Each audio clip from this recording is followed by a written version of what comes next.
Hello guys, welcome back to our YouTube channel study nursing with HS. So आज मैं आपके लिए लेके आई हूँ पीडियाट्रिक की रिक्वायरमेंट, जो कि पीडियाट्रिक का एक टॉपिक है और एक केस स्टडी है जो कि किसी ने कमेंट में बोला था कि पीडियाट्रिक के रिक्वायरमेंट के लिए कोई केस स्टडी का टॉपिक आप उस पर वीडियो बनाएं। तो आज मैं ये वीडियो बना रही हूँ। So guys keep watching and stay tune with our channel और वीडियो को पूरा देखिए, ठीक है। So guys here is the proforma format case study.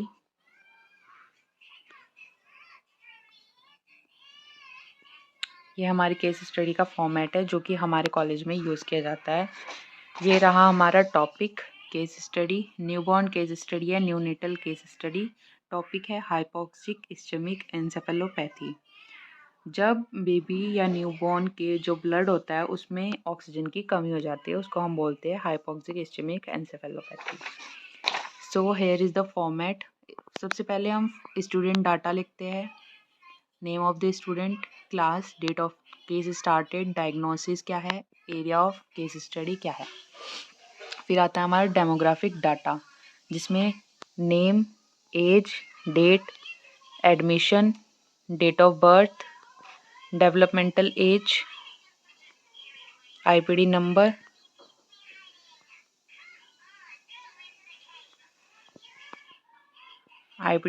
Ward, diagnosis, address, informant, chief complaint क्या है पेशेंट की, और सोशो इकोनॉमिक स्टेटस आता है। उसमें हम मंथली इनकम, हाउस कैसा है, डिस्पोजल ऑफ वेस्ट कैसा है।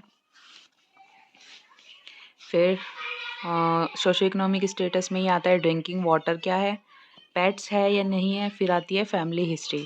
फैमिली हिस्ट्री हम ब्रीफ में लिखते हैं थोड़ा कि कितने मेंबर हैं, कोई हिस्ट्री तो नहीं है, पास हिस्ट्री तो नहीं है जैसे कि डायबिटिक मेलाइटस, ट्यूबरक्लोसिस, हाइपरटेंशन और अस्थमा जैसी कोई डिजीज़ तो नहीं है, या फिर कोई बर्थ इंजरी वगैरह या किसी तरीके की कोई डिजीज़ कंडीशन या सर्जरी ना हुई हो।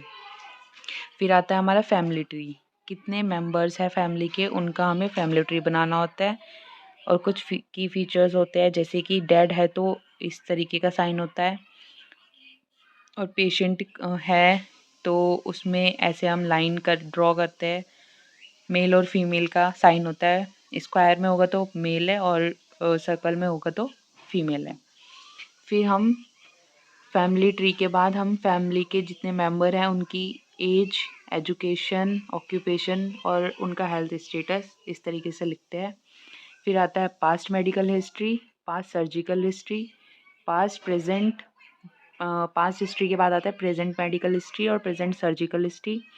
देन आता है birth history, prenatal, birth history में प्रीनेटल हिस्ट्री आती है, नेटल हिस्ट्री आती है, और बर्थ वेट और टाइम, जेंडर और डेट भी हम मेंशन करते हैं नेटल हिस्ट्री में।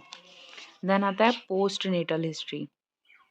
फिर इम्यूनाइजेशन शेड्यूल, बेबी को कौन कौन सी वैक्सीन जो है कि इन हॉस्पिटल में एट बर्थ और जितने दिन बेबी वहाँ रहा है उतनी वैक्सीन लग गई है या नहीं।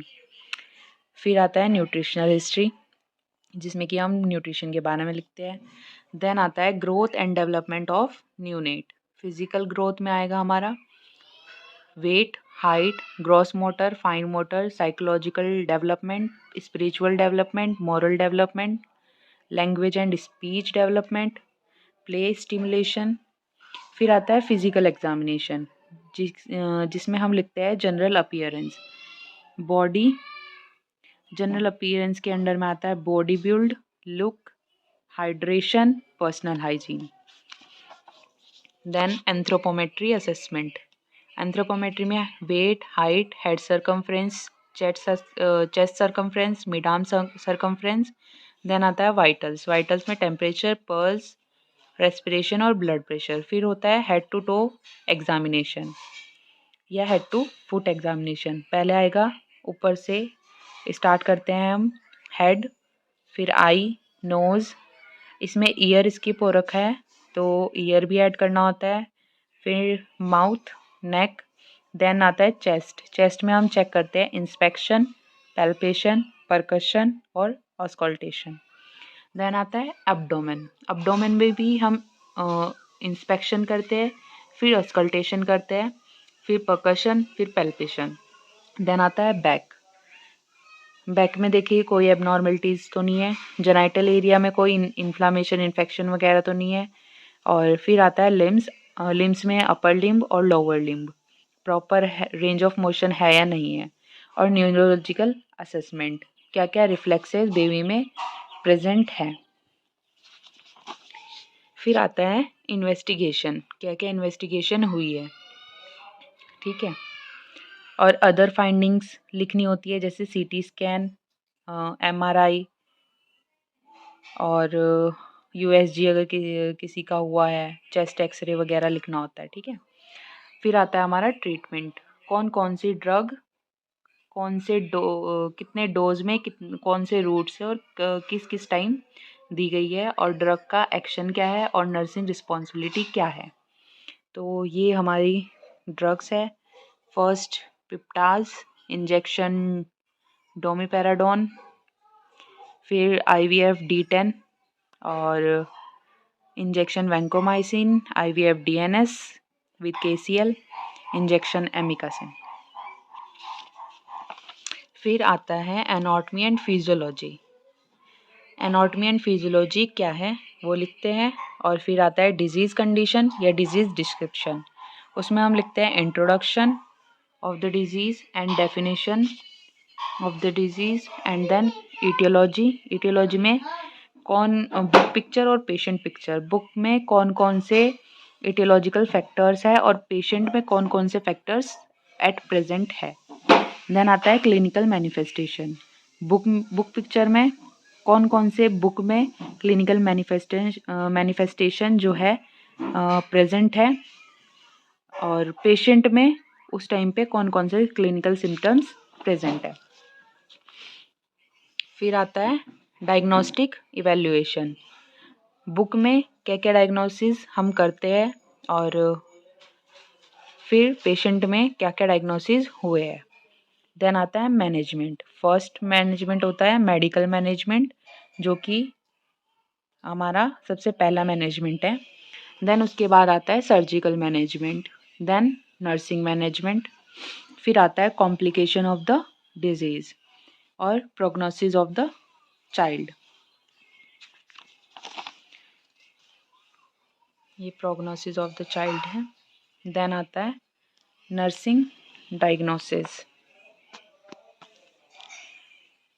hyperthermia related to inflammatory process as evidenced by an increase in body temperature and tachycardia. Next है ineffective tissue perfusion related to impaired transport of oxygen across alveolar and on capillary membrane as evidenced by warm and dry skin, peripheral pulses.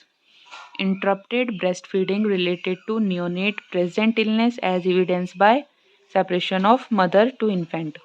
Risk for impaired parent neonate attachment related to neonate physical illness and hospitalization as evidenced by behavioral changes and less interaction with newborn. Risk for hypertension related to decreased O2 supply as evidenced by BP measurement and pulse oximeter. Then जो nursing diagnosis है इनको explain करना है।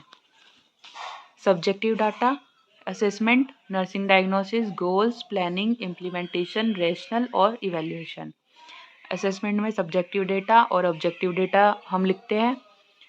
Then nursing diagnosis क्या बनाया है हमने, उसके क्या गोल्स रखे हैं, प्लानिंग्स क्या क्या करी है, और इम्प्लीमेंटेशन हमने क्या क्या करा है, और उसका रेशनल क्या निकला, और फिर आता है इवैल्यूएशन, जो हमने डायग्नोसिस बनाया है उसके जो गोल्स थे वो फुलफिल हुए या नहीं। ये हमारा नेक्स्ट डायग्नोसिस है।